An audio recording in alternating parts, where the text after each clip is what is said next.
Deep in Louisiana, surrounded by swamp and wilderness on 3 sides and the Mississippi River on the 4th, lies a place known as Angola. This isn't just any prison, it's the Louisiana State Penitentiary, the largest maximum security prison in the United States. Spanning 18,000 acres, it's a world unto itself, often called the farm because of its vast agricultural operations. But what really makes Angola unique isn't its size, but its history and the lives of the men held within its walls. The land itself has a dark past. Before it was a prison, it was a plantation named after the country in Africa where many of its enslaved people originated. This legacy hangs heavy over the institution. Today, the majority of its population, nearly 5,000 men, are serving life sentences, most without the possibility of parole. For them, Angola is likely the last place they will ever see. This reality creates a unique community, one where inmates must find a way to live out their entire lives behind bars. To manage this, Angola has developed a system unlike any other. Inmates work the fields, raising crops and livestock, an echo of the land's plantation history. They have their own radio station, run by inmates, broadcasting gospel music and prison news. They even have a hospice program, where inmates care for their dying peers, ensuring no one dies alone. It is a place of incredible paradoxes where men convicted of terrible crimes show profound compassion for one another. The most famous event at Angola is the Angola Prison Rodeo. Held twice a year, it draws thousands of paying spectators from the outside world. Inmates with little to no training participate in dangerous events like convict poker, where 4 men sit at a card table while a bull is released to charge them. The last man sitting wins. It's a spectacle of raw courage and desperation, offering a brief, adrenaline-fueled escape from the monotony of prison life and a chance for inmates to earn a little money. But beyond the rodeo and the fields, there are stories of transformation. Many men find religion, earning degrees through the prison's Bible college. They become mentors, pastors, and leaders within the prison community, dedicating their lives to guiding younger inmates away from the paths that led them there. Warden Burl Kane, who ran the prison for over 2 decades, championed a philosophy of moral rehabilitation, believing that changing a man's heart was the only way to create a safe and functional prison society when release is not an option. Angola challenges our ideas about justice, punishment, and redemption. It's a place where life sentences force a reckoning with the future. It's a community built on the edge of hope and despair, where men must find meaning in a life confined. The story of Angola is not just about the crimes that brought these men here. It's about the lives they build afterward, in the long shadow of its gates. It forces us to ask, what does it mean to be punished? And is there a path to redemption when freedom is forever out of reach? Thanks for watching. If you found this story compelling, please like this video and subscribe to our channel for more deep dives into the hidden corners of our world. Welcome to a place where time moves differently, a world enclosed by fences and bound by unwritten laws. This is the Louisiana State Penitentiary, better known as Angola. Sprawling over 18,000 acres, it's the largest maximum security prison in the United States, a former plantation where most inmates will spend the rest of their natural lives. Official rules are printed in handbooks, but the real code of conduct, the one that truly governs life and death, is etched into the very soul of the place. Today, we're pulling back the curtain on the unwritten rules of survival inside Angola. The first rule you learn, long before you're assigned a bunk, is to see everything and say nothing. In a world where information is currency and alliances are fragile, being known as someone who talks is a death sentence.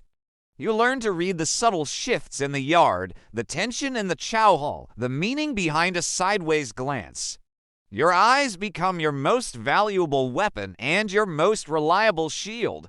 Observation is survival. Next, you must understand the concept of respect. This isn't about being liked. It's about being acknowledged as someone not to be tested. You give respect to get it. You don't cut in line, you don't stare at another man's business, and you never, ever touch another person's property without permission. A simple bar of soap or a worn-out book can be the trigger for a conflict that spirals out of control. In Angola, even the smallest infraction against this code can have permanent consequences. It's about maintaining a balance in an environment that is always on the edge. Then there's the rule of self-reliance. You can't show weakness, ever. Whether you're sick, scared, or lonely, you learn to put on a mask. In Angola, predators are always watching, waiting for a sign of vulnerability. This means you handle your own problems. If you have a dispute, you're expected to settle it yourself. Asking a guard for help is seen as the ultimate betrayal of the convict code, a move that will label you an informant and put a target on your back for the rest of your sentence. You learn to be your own protector, your own counsel, and your own comfort. The concept of debt is another critical rule. Nothing is free. If someone does you a favor, gives you a stamp, or shares their food, you owe them. This debt must be repaid, and the terms are often unspoken and steep. Falling into debt to the wrong person can make you a servant, forcing you into situations you'd never choose. The smart ones learn to politely refuse favors, understanding that independence is a form of freedom, even behind bars. Navigating this web of obligation is a constant, high-stakes game. Finally, the most important unwritten rule is to find your hustle, your purpose. With sentences that stretch into infinity, hopelessness is the real killer. Men learn trades, they become jailhouse lawyers, artists, preachers. They create structure in a world designed to strip it away. This isn't just about passing time. It's about retaining a piece of your identity, a sense of self-worth. Whether it is crafting a wallet from a potato chip bag or becoming a mentor in a prison program, having a purpose is what keeps the mind from collapsing under the weight of a life sentence. It's the flicker of humanity that refuses to be extinguished. These are the laws that truly matter in Angola. They are brutal, unforgiving, and carved from decades of hardship. They represent a complex social order born out of necessity, a testament to the human instinct to create structure, even in the most chaotic of worlds. Thank you for watching. If you found this glimpse into a hidden world compelling, please subscribe for more deep dives into fascinating subjects. When freedom is no longer possible, meaning becomes a necessity. Inside Angola, this realization arrives differently for each man. Some reach it early, others after decades, and some never reach it at all. But for many inmates serving life sentences, the question eventually becomes unavoidable. If I will die here, what does my life become? Religion is one of the most powerful answers Angola offers. Churches operate openly inside the prison. Chapels fill with men who once lived by violence. Some come seeking forgiveness. Others come seeking peace. Some simply want to feel human again. Faith provides structure where freedom does not. It gives men rules that are not enforced by force, but by belief. Angola is home to one of the largest prison seminary programs in the world. Inmates train to become ministers, studying theology, counseling, and leadership. These men then serve not only inside Angola, but are sometimes sent to other prisons to help reduce violence. Critics argue that faith-based programs can be manipulated. Supporters point to statistics showing reduced aggression and improved behavior. Inside Angola, the debate matters less than the result. Violence drops, purpose increases, but faith is not universal. Many inmates reject religion entirely. Some feel unworthy. Others feel angry. Some believe religion failed them long before prison did. For these men, faith programs feel like theater, not transformation. Angola does not force belief. It offers it. Education is another path.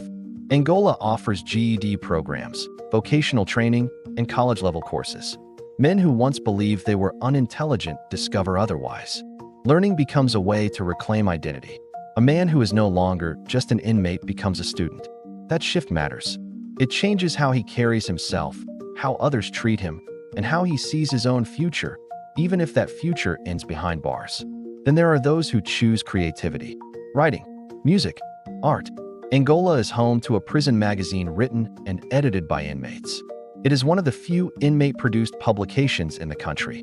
Through writing, men tell stories the outside world rarely hears. Not excuses, not pleas, but reflections, regret, responsibility, time. Redemption at Angola does not always mean innocence. Many inmates openly accept their guilt. They do not seek freedom. They seek peace. For some, redemption is about mentoring younger inmates, preventing them from making the same mistakes. For others, it is about repairing relationships through letters that may never be answered. But not everyone is given the chance to reflect quietly. Death row exists as a separate world within Angola. Inmates sentenced to death live under conditions of extreme isolation. Their days are rigid, repetitive, and silent. Cells are small. Contact is limited. The passage of time becomes distorted. Years pass measured only by appeals, medical visits, and meals slid through slots. Men on death row know exactly how their story is supposed to end. That knowledge reshapes everything. Some fight endlessly through appeals. Others accept their fate. Some swing between hope and despair for decades. The psychological toll is immense. Waiting becomes its own punishment. Executions are rare compared to the past, but the sentence itself remains powerful. Some death row inmates die of natural causes before their execution date arrives. Others wait until the final appeal fails. When an execution does occur, the prison changes. The silence feels heavier. Even guards feel the weight. Solitary confinement intersects with death row in troubling ways. Extended isolation damages the mind. Men forget how to speak to others. Some lose the ability to function socially. Releasing them back into general population can be dangerous, yet keeping them isolated creates long-term harm. Angola has reduced its use of extreme solitary, but its legacy remains. Transformation inside Angola is real, but it is not universal. Some men change deeply. Others pretend. Some never change at all. A prison cannot force redemption. It can only create conditions where it is possible. Whether an inmate chooses that path is deeply personal. There are men inside Angola who entered as teenagers and grew old behind bars. Their crimes froze them in time in the public imagination. But inside, decades passed. They aged. They learned. They regretted. Society rarely sees that version of them. Angola does. Parole hearings are rare and emotionally charged. Men prepare for years, knowing rejection is likely. They dress carefully. They speak deliberately. They explain who they have become. Many are denied. Some try again years later. A few succeed. Those who leave carry Angola with them forever. The rodeo returns each year, a strange moment when the outside world enters Angola. Inmates compete in dangerous events for small rewards. The crowd cheers.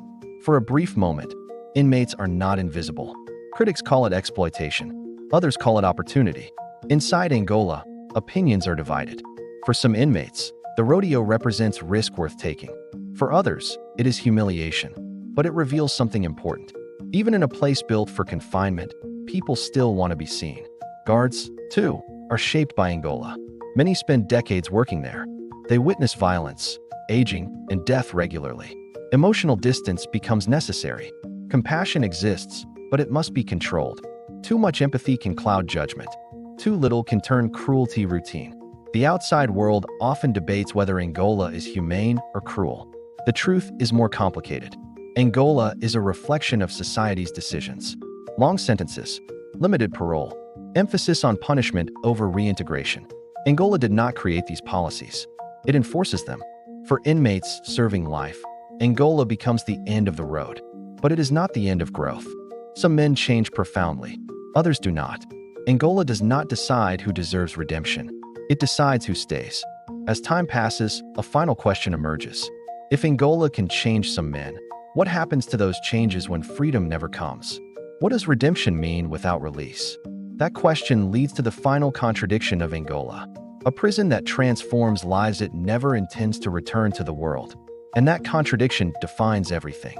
For most men inside Angola, release is not a destination. It is an idea that fades with time. Life sentences mean exactly what they say. A man enters Angola knowing he will likely die there. That knowledge reshapes how time is understood. Years lose urgency. Decades blend together. Birthdays stop being counted. Survival becomes the only timeline. Parole exists in theory, but for many inmates it is unreachable. Laws changed, sentences hardened, and policies evolved to favor punishment over rehabilitation. Men sentenced decades ago under different legal frameworks often find themselves trapped by technicalities. Even those who demonstrate extraordinary change are often denied release. Hope becomes conditional. Some inmates stop applying altogether. Aging inside Angola brings a slow, quiet suffering. Bodies wear down, joints ache, vision fades. Chronic illness becomes common. Medical care exists, but it is limited by scale. Angola houses thousands of aging men in a system never designed for geriatric care. Prison becomes a nursing home without family. Older inmates are less likely to be violent, but they are more vulnerable. Younger inmates may exploit them. Guards must balance protection with limited resources. Some older inmates isolate themselves to avoid conflict. Others rely on informal networks of trust built over decades. Death inside Angola is routine. Inmates die from illness, age, violence, or suicide. When a man dies, his bunk is cleared. His belongings are boxed. His name disappears from count. Life continues. There are no ceremonies, no memorials, just absence. Some inmates know their death is approaching. Terminal illness forces reflection. Men write letters they never sent before. They apologize. They explain. Some receive forgiveness. Many do not. Closure is rare, but the attempt matters. Funerals, when they occur, are quiet and brief. A small group may attend. A chaplain may speak. Then the body leaves the prison. The institution does not pause. Angola is built to outlast everyone inside it. For inmates who entered Angola young, old age arrives unexpectedly. They remember a world that no longer exists. Technology, language, culture all moved on without them. Even if released, reintegration would be overwhelming. Freedom, for some, becomes more frightening than confinement. Guards watch inmates age and die. Some guards began their careers supervising men who were young and dangerous. Decades later, those same men shuffle slowly to meals, bent and frail. The transformation is undeniable, but the sentence remains unchanged. Angola's legacy is complicated. Once infamous as the bloodiest prison in America, it has reduced violence through programs, structure, and control. But critics argue that improvement does not erase the moral weight of mass incarceration. A safer prison does not automatically mean a just one. The public rarely sees Angola in full. Documentaries capture moments. Statistics capture outcomes. But the daily reality is quieter. It is men waking up to the same walls for 40 years. It is guards doing the same rounds until retirement. It is a system designed for permanence. Some inmates find peace inside Angola. That truth unsettles many people. But peace does not equal freedom. It is a coping mechanism, a way to survive the unimaginable. Angola forces men to redefine happiness, purpose, and identity within confinement. Redemption exists inside Angola, but it does not always lead anywhere. Men change, but society may never benefit from that change. That is the prison's final paradox. It creates transformation without release. The question then becomes not whether Angola works, but what it is meant to do. Is it punishment, protection, rehabilitation, or simply storage for those society has decided cannot return? Angola does not answer that question. It enforces it. For the men inside, Angola is not a symbol. It is not a debate. It is home, the only one they will ever know again. Their stories continue quietly, long after the cameras leave. Outside the gates, the world moves forward. Inside, time moves differently, slowly, relentlessly, without end. This is life inside Angola Prison.